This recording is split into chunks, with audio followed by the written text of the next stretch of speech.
The rain poured heavily over the city that evening, turning the streets into rivers of blurred lights and cold reflections. Inside the luxurious mansion of businessman Richard Hale, panic had already swallowed every corner of the house. "Where is Emily?" Richard shouted as servants rushed through the halls. His 7-year-old daughter had disappeared. The little girl had been playing in the garden only minutes before. Security guards searched the estate. Drivers checked the roads. Expensive surveillance systems were reviewed again and again.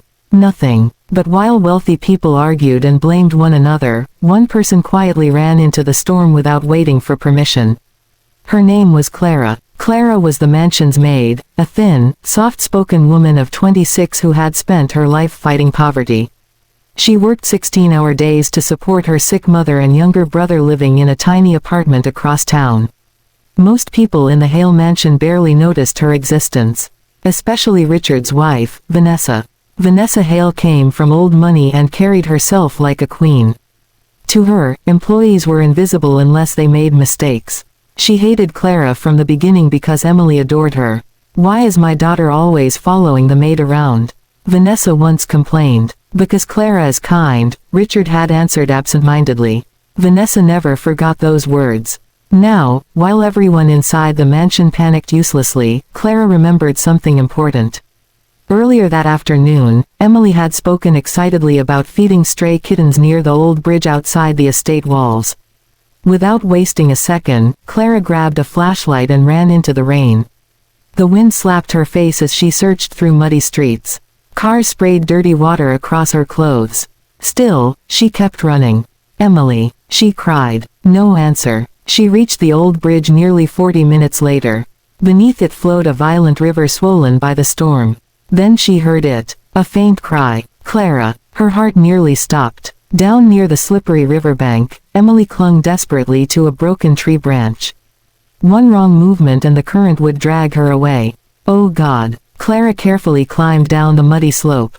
The rain made every step dangerous. "Don't move, sweetheart," she said gently. "I'm coming." Emily was trembling violently. "I slipped. It's okay. Look at me. You're safe now." But the mud beneath Clara's feet suddenly collapsed. She slammed against the rocks painfully, cutting her arm open. Still, she forced herself forward. Finally, she grabbed Emily's hand. The little girl burst into tears and wrapped her arms around Clara's neck. Clara carried her up the slope with every ounce of strength left in her exhausted body. By the time they reached the mansion, police cars and ambulances filled the driveway. Richard ran forward the moment he saw them. "Emily." The little girl jumped into her father's arms. "It was Clara," Emily sobbed. "She saved me." Richard looked at the soaked maid whose face was pale from exhaustion and blood loss. "You found her." Clara nodded weakly. Vanessa stepped forward slowly, her expensive heels clicking against the marble floor. Instead of gratitude, her eyes narrowed coldly. "How convenient," she said. Everyone turned toward her. "What?" Richard asked. Vanessa crossed her arms. "Don't you find this suspicious? The maid disappears and suddenly becomes the hero." Clara stared at her in shock. "Mrs. Hale, I would never." "Quiet," Vanessa snapped. "People like you always want attention. Perhaps you frightened Emily yourself just to impress my husband." Richard frowned. "Vanessa, enough." But Vanessa's jealousy had already turned poisonous. That night, Richard stayed at the hospital with Emily for observation. Vanessa remained alone in the mansion, drinking wine and feeding her growing rage. She hated the way Richard looked at Clara now, with admiration. She hated hearing Emily say, "I want Clara." And most of all, she hated feeling overshadowed by a poor maid. Around midnight, Vanessa made a phone call. "Victor," she said coldly to her older brother, "I need you to teach someone a lesson." 40 minutes later, Clara finished cleaning the kitchen and stepped outside toward the servant quarters behind the mansion. A black SUV waited near the gate. 3 large men climbed out. Before Clara could react, one grabbed her arm violently. "Please, what are you doing? You should know your place," Victor growled. The first punch struck her stomach so hard she collapsed instantly. Another hit her face. Pain exploded through her body. "We heard you like acting like a hero," one man sneered. Clara curled against the cold pavement, trying to protect herself. "Please stop." but they continued kicking her mercilessly. Finally Victor leaned down close to her bleeding face. "Leave this city," he whispered. "Or next time you disappear for real." The SUV drove away, leaving Clara unconscious in the rain. 48 hours later, the entire city was talking about the scandal. Because Richard Hale had discovered everything.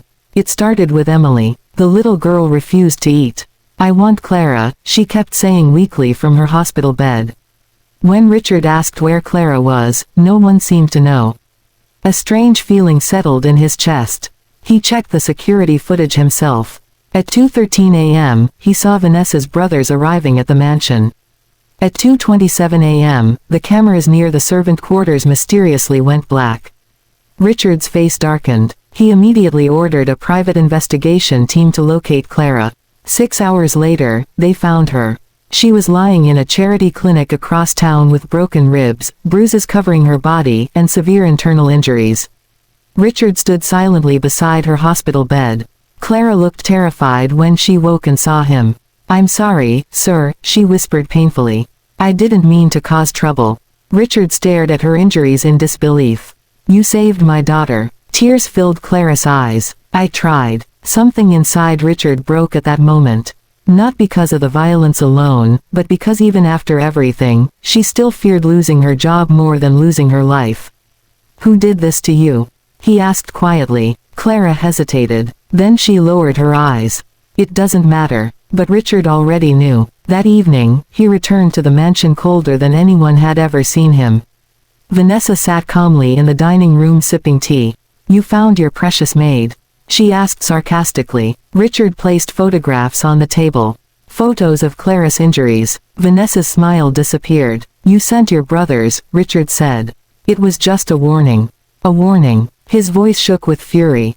"They nearly killed her." Vanessa stood abruptly. "Oh please, stop acting like she matters more than your own wife." Richard looked at her for a long moment.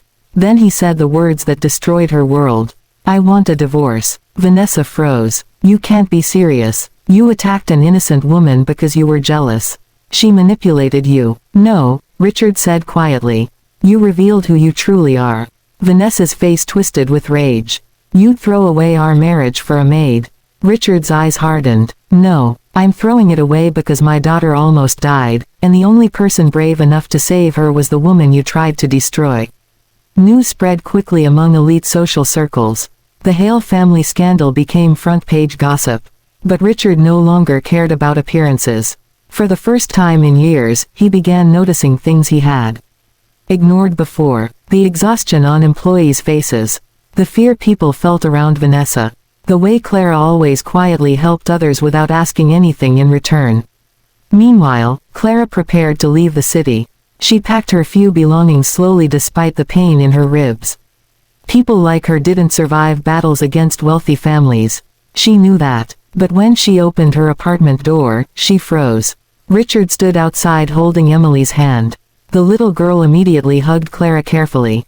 "You came back," Emily cried. Clara smiled weakly despite tears filling her eyes. Richard looked around the tiny apartment silently. Peeling walls, old furniture, medicine bottles for Clara's mother. This was the reality she lived in while risking her life to save his daughter. "Why didn't you tell anyone what happened?" he asked softly. Clara looked down. "Because powerful people always win." The words hit Richard harder than any insult ever could. He realized she truly believed justice didn't exist for someone like her. Emily tugged her father's sleeve. "Can Clara stay with us?"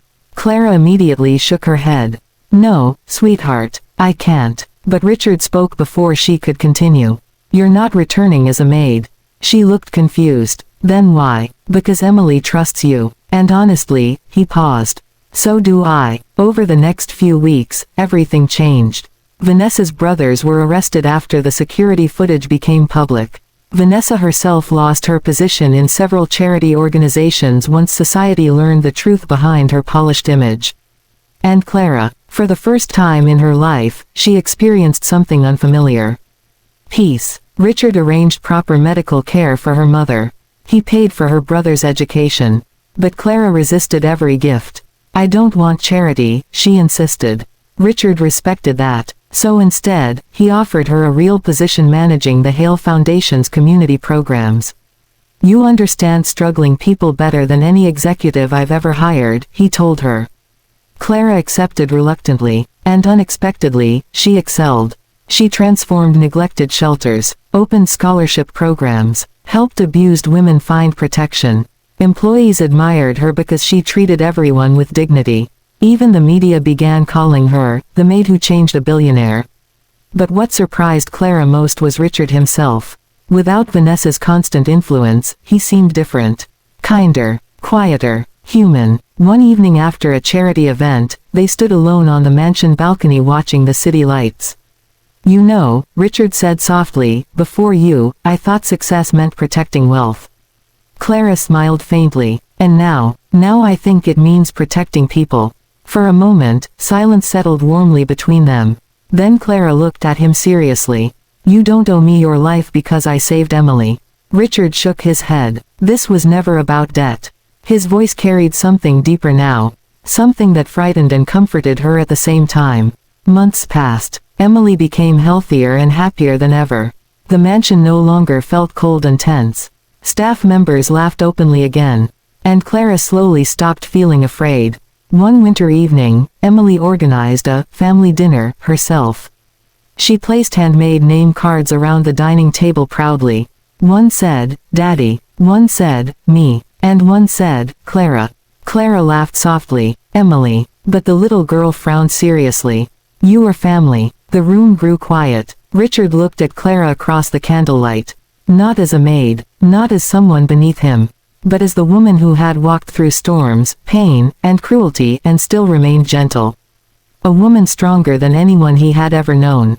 And for the first time in years, the billionaire understood something. Money could never buy. The people who save your life are not always the ones standing beside you during success. Sometimes they are the quiet souls the world overlooks. The ones who expect nothing. The ones who still choose kindness after suffering. The ones brave enough to run into the storm while everyone else hides.